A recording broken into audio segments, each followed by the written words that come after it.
Hello YouTube. So that's YCCTEAM PS4 controller reveal. I'm gonna show what comes in the box. This is supposed to be the latest one. I'm gonna tell about my experience while playing some first shooting game for about 3 weeks. You see two controllers here.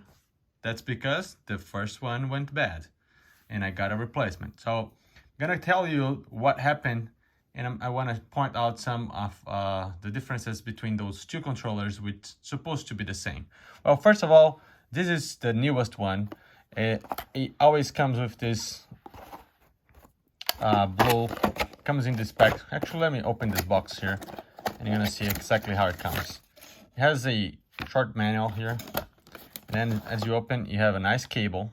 Yeah, it looks like good quality cable. In the box, you have this plastic case. You have the green notice telling you that you should recharge the controller. Tells you not to keep it without charge for longer than 3 months. And here you have it. It has really good quality as you take out of the box. So I'm really happy about when I first got my hands on it, right? I said, wow, this must be a great controller for me to use as a secondary controller within my PS4. Well, first thing I noticed, it's supposed to be 1000 milliamp, and that's exactly what's written right here.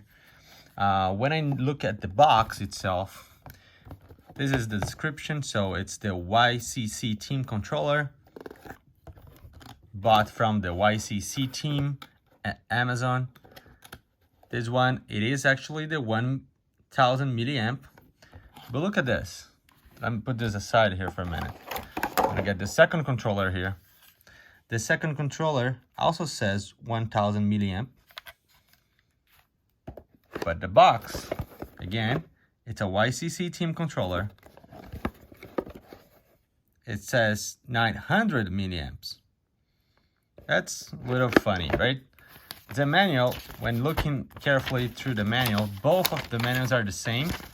And the controller parameters, it's both rated as 1000 milliamp.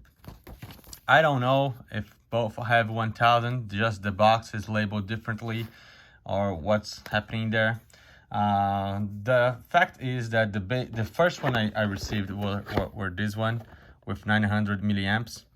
And actually, or this one, I just mixed the box here. So this controller, as you see, both, they look exactly the same. The color, everything matches pretty nice. There is no difference, right? But the first one just went bad within 15 days, and not playing every day, right? Just playing on one day and not playing the other one, 2 hours play at a time. So I don't think I put anything close to 10 hours or 15 hours play on the controller. And playing Call of Duty, Fortnite, any other game, shooting games, I start notice that the aim was drifting to left or right. And as I kept on playing, it was getting worse and worse. So then definitely I said, hey, this is probably not gonna be a good product. I contacted Amazon. They said, well, instead of just giving you the money back and you send it back to us, what if we sent you another one, a new one? And I said, well, let's give it a try. So I got the second one. I have not had any problems right now. My initial impressions with the first controller were that it was sensitive, very similar to the original PS4 controller.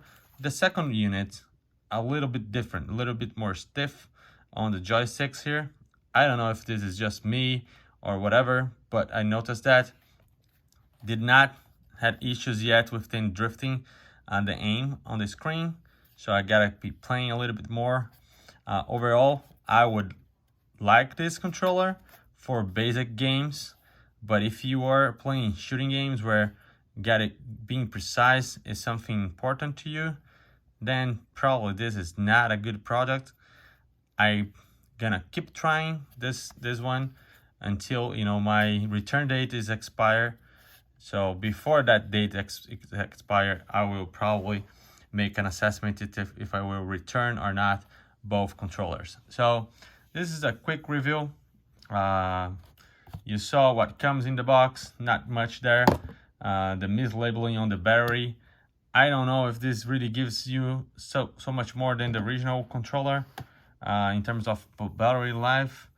I noticed that using the phone, the headphone jack right here, it's not the same as the original PS4 controller. And got a little higher sound coming out of this. Don't know why.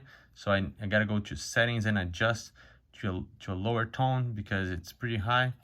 When I just unplug and plug in the original controller, it's lower in sound. So that's interesting. This is the specification once more. YCCTEAM Controller, rated at 1000 milliamp battery capacity.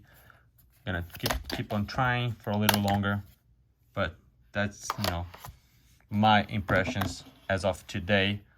Hopefully you guys like it, and yeah, make your decision.